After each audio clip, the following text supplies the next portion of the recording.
Bienvenidos al informativo económico de Deutsche Welle. Se trata de un juicio histórico. Google afronta este martes el primer juicio antimonopolio de la era moderna de Internet. Representantes del Departamento de Justicia estadounidense y de una de las empresas más poderosas del mundo tecnológico se van a enfrentar en un tribunal en Washington. Se acusa a Google de usar su poder de mercado para excluir a sus rivales y posicionarse de manera privilegiada en la navegación de la web. Se espera que el Departamento de Justicia detalle cómo Google pagó miles de millones de dólares anualmente a fabricantes como Apple para mantener el motor de búsqueda de Google como opción predeterminada en sus productos. Google niega haber cometido ningún delito. Según los expertos, el veredicto tendrá enormes consecuencias para las grandes tecnológicas. Siguiendo este asunto muy de cerca, por supuesto, está nuestra corresponsal financiera en Nueva York, Ana Nieto. Ana, cuéntanos, para empezar, qué es lo que está en juego en este histórico juicio. Pues en este juicio, que está abierto por el Departamento de Justicia y al que se han unido 35 estados más, se acusa a la empresa de garantizarse su posición de dominio, como dices, pagando de forma ellos consideran que ilegal a miles de millones a empresas como Apple, como Verizon, AT&T para garantizarse ser el buscador por defecto y complicar la tarea de alterar esa posición de partida, además de contar con el hecho de que los consumidores tenemos una cierta inercia y no cambiamos las cosas. Google dice que el 91% de los usuarios de todo el mundo los prefiere porque son los mejores en materias de búsquedas. Las autoridades dicen que todo esto afecta a la competencia porque no solamente se margina a otros buscadores, sino que además se da una ventaja como pocas a Google frente a los anunciantes, algo que ha convertido a Google en una gran empresa con una capitalización bursátil de 1,7 billones de dólares. Un fallo contra Google puede cambiar cómo opera Internet. Ya cambió cómo operaba Microsoft en las finales de los años 90 con ese juicio al que te referías por cómo había puesto el Explorer como buscador de inicio. En ese caso, precisamente por cambiar las cosas, Google floreció y se ha convertido en lo que es ahora. Si el gobierno pierde, es posible que se revisen las leyes antimonopolio que se está comprobando ser insuficientes en esta industria más avanzada en la que no siempre hay un claro daño al consumidor, que es la máxima de las leyes antimonopolio, proteger la posición económica del consumidor. Ana, este es un caso importante de la ofensiva contra el oligopolio de las llamadas GAFAM de la administración Biden, pero no es el único, ¿verdad? No, porque este es el primero, pero van a llegar próximamente ante los jueces, tras muchos meses, incluso años de investigación, otros juicios. Hay otro pendiente contra Google por sus negocios de publicidad, hay otro por parte de la Comisión Federal de Comercio contra Meta por sus compras, por crecer a través de compras, y hay otro también contra Amazon por su posición dominante. Ana Nieto, Nueva York, gracias. Hasta cualquier momento. Y la Comisión Europea cuenta con una recesión en Alemania para el presente año. Según los cálculos de Bruselas, la mayor economía de la Unión Europea se va a contraer un 0,4% en el 2023. Entre las razones de este debilitamiento se encuentran los elevados costos de la energía, la guerra de Ucrania y el difícil contexto económico mundial. A pesar de todo esto, en su último informe, la Comisión proyecta para el conjunto de la eurozona un crecimiento económico del 0,8% hasta finales de este año. La Comisión Europea actualiza sus previsiones sobre el bloque, las actualiza a la baja. Ampliamos este asunto, como no, con José David Navarro en la Bolsa de Frankfurt. José, el país que más preocupa es Alemania, cerraría este año en contracción económica, pero ¿qué es lo que esperan los economistas aquí, los que siguen de cerca la situación en Alemania?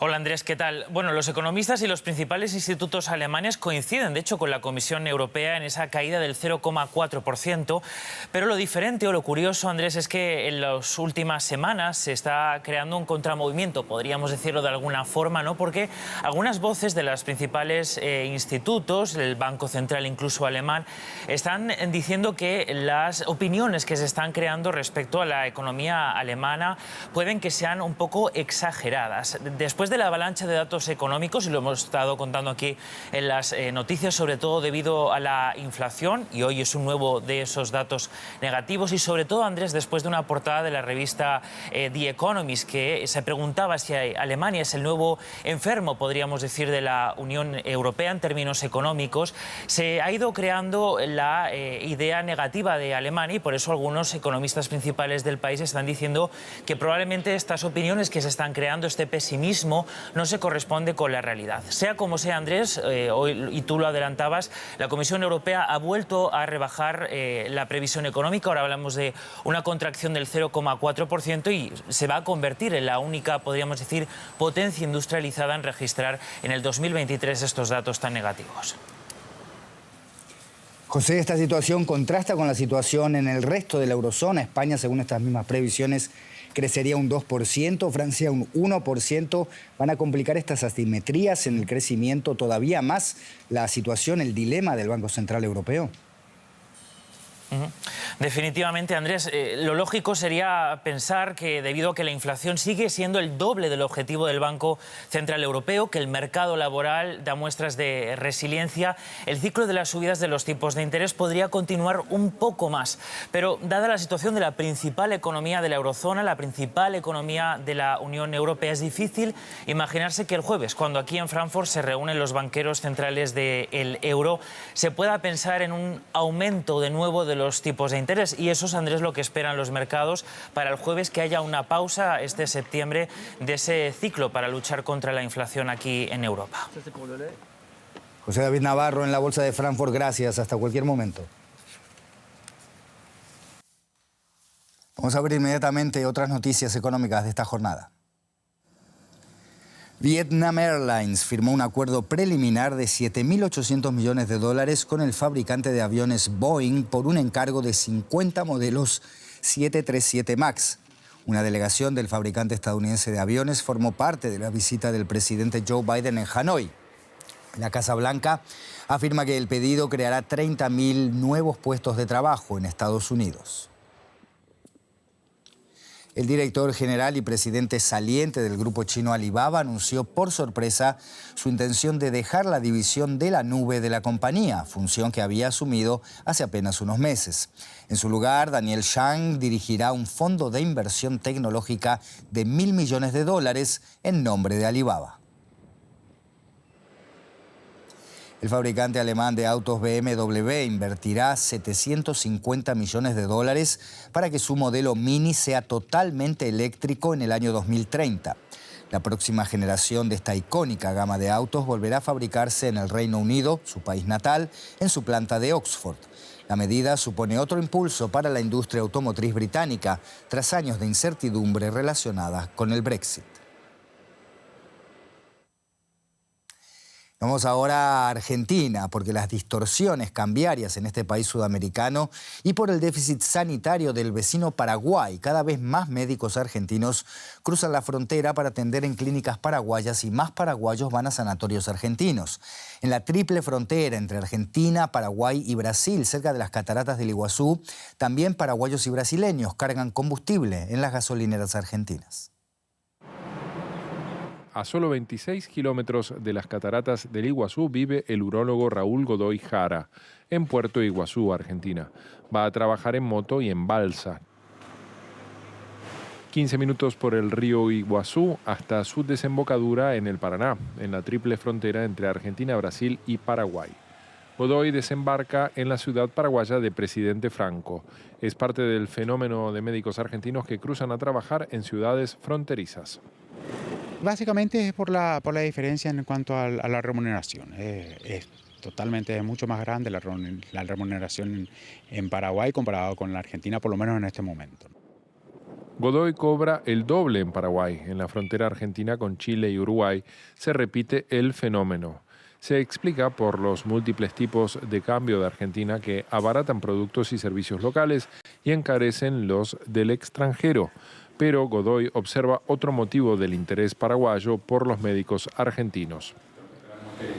Faltan médicos en Paraguay, más que nada yo creo que lo que faltan es buenos médicos. Existe un sistema público paraguayo, pero el gran problema del sistema paraguayo es la falta de insumos. En Paraguay hay un médico por cada 1.000 habitantes, contra 4 en Argentina o 4,5 en Alemania. En la vecina Brasil hay solo 2 y por eso su gobierno acaba de reactivar un plan para contratar extranjeros.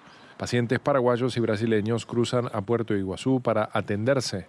En la clínica Centro, el comerciante Venancio Vera se hará una resonancia magnética más rápido y por 1/3 del valor que pagaría en Paraguay. Para conseguir un turno con un profesional, yo pienso que algunas veces en un día no se consigue. Acá en 1 o 2 horas. Yo vengo más por el precio, por la moneda argentina que baja. En la misma clínica, la bioquímica María Gabriela Cáceres considera que no se trata solo de una cuestión de precio. La gran mayoría vienen buscando calidad en el profesional. El fenómeno comenzó a crecer a partir del año 2015 aproximadamente. Pasamos de tener 1 o 2 pacientes por semana a tener 5 pacientes por día. Brasileños y paraguayos también cruzan a Puerto Iguazú para cargar combustible, aunque demoren entre 1 y 4 horas entre ir y venir. Paraguay ponerle que cueste a 7.000 guaraníes. Acá yo encuentro a 4.500. Real aqui sai a 3,46. Aqui, em real. E no Brasil sai 5,45. Eu venho 1 a 2 veces por semana. También hay contrabandistas que cargan para vender el combustible al otro lado de la frontera y otros que vienen a comprar a supermercados y carnicerías. Las distorsiones cambiarias de Argentina, sus buenos profesionales y el déficit del sistema sanitario de Paraguay llevan a que cada vez más paraguayos crucen la frontera a atenderse a Argentina y cada vez más médicos argentinos crucen a atender aquí en Paraguay. Esto fue La Economía de hoy. Nos vemos la próxima.